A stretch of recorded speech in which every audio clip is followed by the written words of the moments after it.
Have you ever had a dish that just instantly put you in a better mood? That's what this Sicilian pasta alla trapanese does for me. It's a simple, filling, delicious dinner you can put together in just like 20 minutes. But what I especially love about it is that it takes me back to my travels earlier in the year to Sicily. A place where, contrary to all of the evidence currently available in Germany, the sun still exists. I'm adding some eggplant to this dish because that's how I had it on my first night in Palermo. Plus I really like eggplant. Plus I'll chuck in another veggie that may or may not get me in trouble with purists. But hey, it's the internet. I'm sure people won't get irrationally angry. Now I haven't filmed one of these recipe videos in a while, and this is a new camera, and I was rushing a little bit so that I could be finished before my wife came home for dinner. Of course, with the magic of editing these days, I could clean it all up and make it look like a breeze. Or I could give you the authentic flustered cut. Leave a comment below and let me know which one you think I went with by the end. Oh, and stick around until the end of the video so I can give you the whole recipe, tell you a little bit about my Sicilian travels, and let you know where you can find the videos. Alright, without further rambling, it's trapanese time. Alright, first, so usually what I do is I get out my large pot, one of these suckers, and fill that up with water. Magic is happening off camera with the water filling. You're not missing much, I promise you. Alright, there we go. Water in a pot. Making magic here. I usually go ahead and set that up immediately on high heat. We have a lid around here somewhere. Might as well get the strainer out too. Sharpening of the knives, that's always important. Oh, of course I cannot find. Oh, there we go. There we go, nozzles. We've got ourselves pot cover. So we got the cutting board ready for the eggplant, and I'm adding red bell pepper to this. Please forgive me. I know that's not traditional, but my wife likes it in it. And between random people on the internet yelling at me and my wife, I'm gonna go with what my wife wants. What is it? Mi dispiace.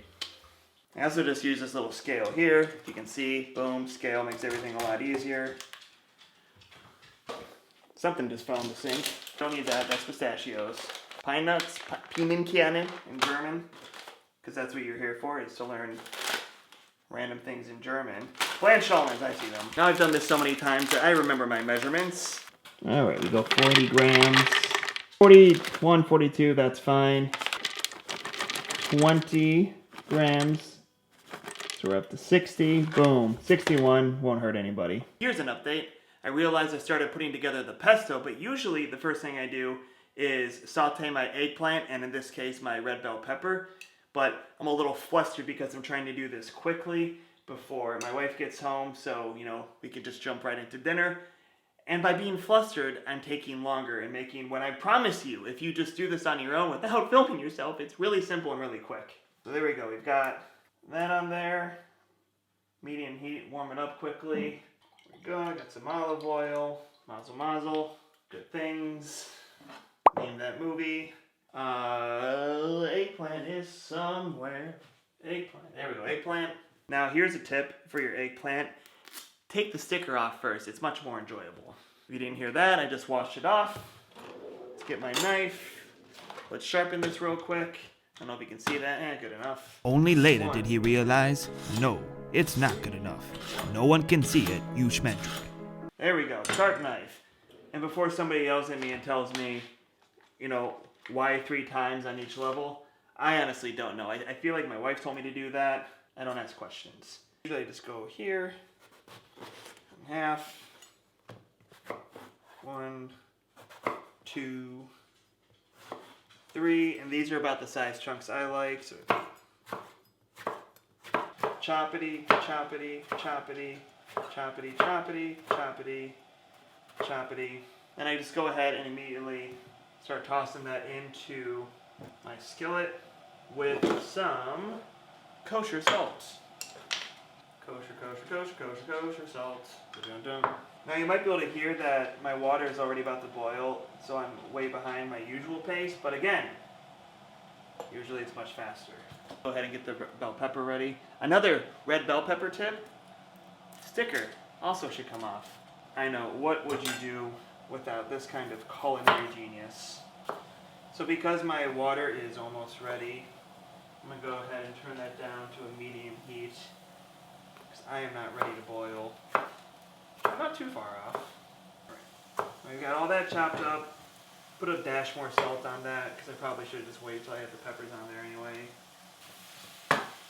Alright, now let's turn our attention back to the pesto, shall we? So we've got tomatoes here. This is the last thing we're going to have to cut up. Now another thing I'll say about the tomatoes is that in traditional recipes, I saw that they want you to remove the skin. So you boil and you remove the skin, and I found this to be a very tedious process for something that's supposed to be so quick and so easy to put together. And around the same time that I was putting together this recipe, I had interviewed somebody about caponata and was asking about how you're supposed to cook the ingredients separately, and she kind of scoffed at that. And just for the record, this is an Italian person. Before you say like, oh, that's not a real Italian, she scoffed at this and said, "Life's too short, my friend," and said, "Just put it all in together, not a big deal." So I kind of feel that way about the tomatoes. I've had it while being meticulous and taking the skins off, and I've had it many more times with the skin on. I didn't notice a big difference, and this makes it go by so much quicker. So let's give them a quick wash, and then I just kind of quickly chop them up. Look at all those tomatoes. All right, we got our tomatoes, and something I'm just realizing is that the recipe has 500 grams of tomatoes and 500 grams pasta. I don't know if that's just a coincidence or if that's how the measurements usually work out, but it's working for me, I guess. I don't know. Just gonna go ahead and throw those in. So another thing I had read about when making the pesto, the trapanese, was grinding the blanched almonds and pine nuts first, and then adding some of the other ingredients. But again, I feel like life is too short. I just started chucking it all in together, and again, it's fine. Works out fine.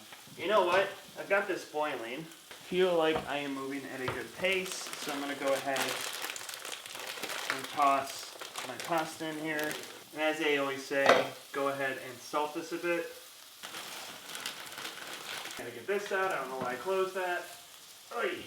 I will admit that I've also catered this recipe a bit towards how the ingredients are available in Germany. So like you just saw, I used a package of basil, used like a small container, how they come in Germany for some reason. In some places they're packaged together, 500 grams of tomatoes, and I've just found that those quantities work out nicely.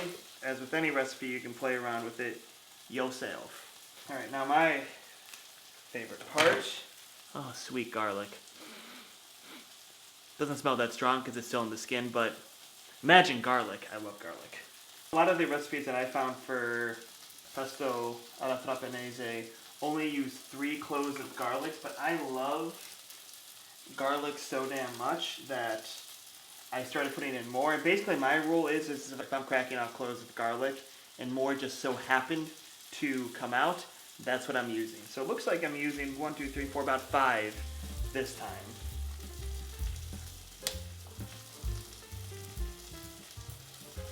Add these in. Whoops, we missed.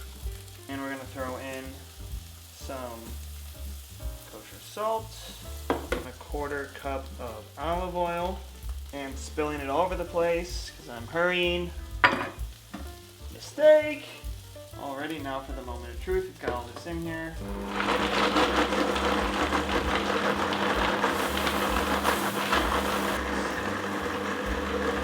Usually I stop around there. It's a little bit chunky. And then before the pasta's done, I'm going to put a little pot. Actually, now I can just do that because what are we doing? What are we doing here?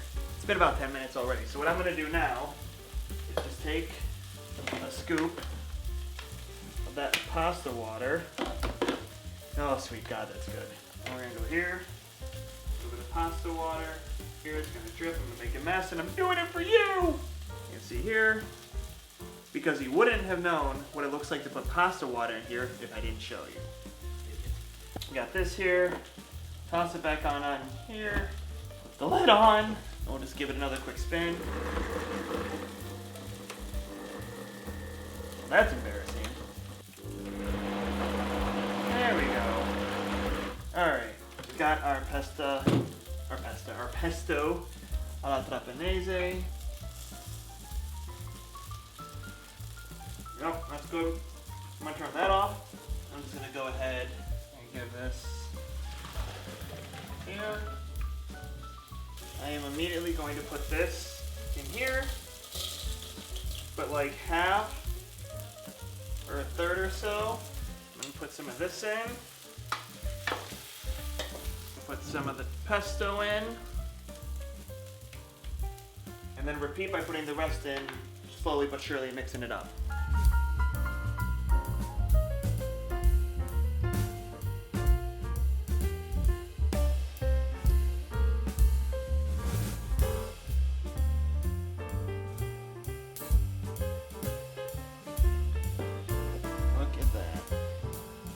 Alrighty, now the real moment of truth. The only thing that ever actually matters is, does it taste any good? Let's get some eggplant in there. Super simple, delicious. Makes me actually, the reason why I like making dishes like this that I got the idea for or learned while traveling is because today is an atrociously ugly day in Berlin. Like the worst kind of spring day where the cold just goes and stabs you right in the bones, and it's temperature wise it's actually not even that cold, but nature finds a way. So this right now just takes me back to better times in Sicily. Oh, that's good. Oh shit, got one down. That's one for the dog. Alright, just delete this part. As promised, now I'll go ahead and put the recipe on the screen. Not sure how long I should stand here like this. I guess you could pause it. I'll also put it in the description and all that stuff. Thanks for watching. If this was at all helpful, go ahead and like and subscribe for more. If this video made you at all interested in my Sicilian travels, you can watch this video up here where I look for the world's best cannoli, allegedly. You'll have to watch to find out if it actually is the world's best cannoli. Or down here where I look into the Jewish history behind Sicilian cuisine. I'm just gonna nosh now.